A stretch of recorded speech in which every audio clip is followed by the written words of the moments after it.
Welcome back, friends. In today's video, we're delving into a topic of paramount importance, reversing prediabetes, but unleashing the power of lifestyle changes. Prediabetes might sound daunting, but the good news is that you can take control of your health destiny when you choose to make lifestyle adjustments. And today we're going to explore exactly why a lifestyle approach is leagues ahead of pills, injections, and those unsustainable diets that rely on special foods. So let's dive in. There's a real limitation to relying solely on medications to combat prediabetes. You see, while medications can help manage blood sugar levels, they often come with side effects. Moreover, they're really not as effective or as powerful in addressing the root cause of the problem, which is insulin resistance. Lifestyle approaches do a much better job of that. And then there are those tempting quick fixes, injections and supplements that promise rapid results.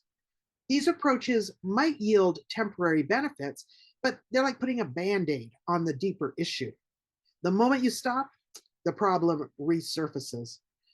Not only that, but recent news headlines have made it obvious some of these approaches can even be life threatening. For example, we've been seeing headlines around the surgical risk related to weight loss drugs like Ozempic and Wegovy. And it seems to be due to the depressive effect that they have on your digestive system. You see, the way these medications work is that they slow down the rate at which your stomach empties. It means you don't feel as hungry, so you don't eat as much. And so many people find that it helps them to lose weight.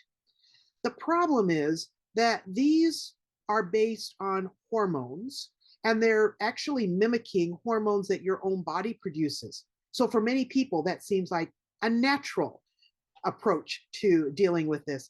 What is not natural, though, is that in your body, hormones are produced on a cycle. They're not just a single level all the time. And the cycling of the hormones is super important for the proper functioning of your body. So normally there's certain hormones that are produced after you eat a meal that help to give the stomach time to digest and allow you to feel satisfied and all of that. But those levels are going to drop as you get closer to the time it is for the next time, for your next meal. The problem when you take these artificially in the form of these drugs and injections is that they are giving you high levels of this hormone that just stay high all the time. So they don't cycle from meal to meal the way your body was designed to work. So the delayed emptying time for your stomach is something that can go on for a long time, not just like your normal, 4 to 6 hour digestive cycle during the day. What we're running into is that when people have surgery and need general anesthesia, it's always a risk that if they throw up, that they can get some of that vomit go into their lungs and create aspiration pneumonia.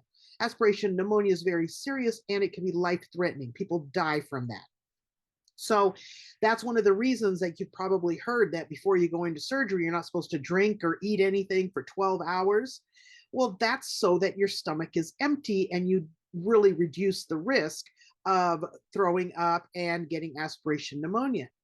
Problem is they're seeing that these drugs have become so popular that people going into surgery may be doing these drugs for weight loss. Maybe they're having surgery for something completely different.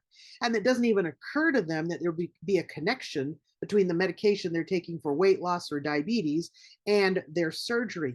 But anesthesiologists have begun warning physicians that it's really important for patients to come off of this class of drugs long before surgery. 12 hours isn't enough. In fact, some anesthesiologists are saying a week isn't enough, that they really are recommending 3 weeks so that the digestive system is actually emptying the stomach in and getting that stomach empty in preparation for surgery. Now, a lot of them are saying, it's okay, keep taking your medicines. We just need to make sure you stop them before you have a surgery. But do you know how many people end up having emergency surgery? There are a lot of people that do not have 1 or 3 weeks that they can wait for them to have their surgery. For example, if someone were like a drunken driver were to run into you and you were seriously injured, you might need surgery within hours. You have no way to prepare for it or to get off of these drugs in time. And I really feel that this is something that was not being talked about enough. And this is a serious danger with a medication approach to dealing with prediabetes and diabetes. And so these medications, although they're very popular, I believe that the side effects do not justify the use of them. Obviously, I'm not a physician. If you're on them, you need to consult with your physician about stopping anything or changing things. But I really feel very strongly that these medications do more harm than good, and they're not even as effective as lifestyle at addressing the real problem. So you're going to be so much better off if you choose to use a lifestyle approach to reversing your pre-diabetes. So let's talk about some alternative approaches that people often fall into. I call them traps that people fall into when they're trying to reverse prediabetes. One of those traps are diets that mandate special foods like shakes or bars. And they definitely may yield weight loss and better blood sugar numbers in the short term, but they're often devoid of real nutrients and they leave you feeling unsatisfied. Plus, they're simply not sustainable for the long haul. One of the reasons they're not sustainable long term is that you get bored. It's a kind of a small assortment of things to enjoy for your meals if you've got 5 flavors of shakes and 3 flavors of bars. It's like, what about the hundreds of real foods that are out there that your body needs because of all the nutrients and the vitamins and the minerals and the phytochemicals? Those cannot be replaced artificially through even the best quality shakes, drinks, bars. So that is why that is not as good an approach as a lifestyle approach to reversing prediabetes. So what are some other evidences that we have that a lifestyle approach is superior? Well, research underscores the effectiveness of lifestyle approaches. There was a study in the Journal of the American Medical Association that found that lifestyle changes were twice as effective as medication in preventing the advancement to diabetes.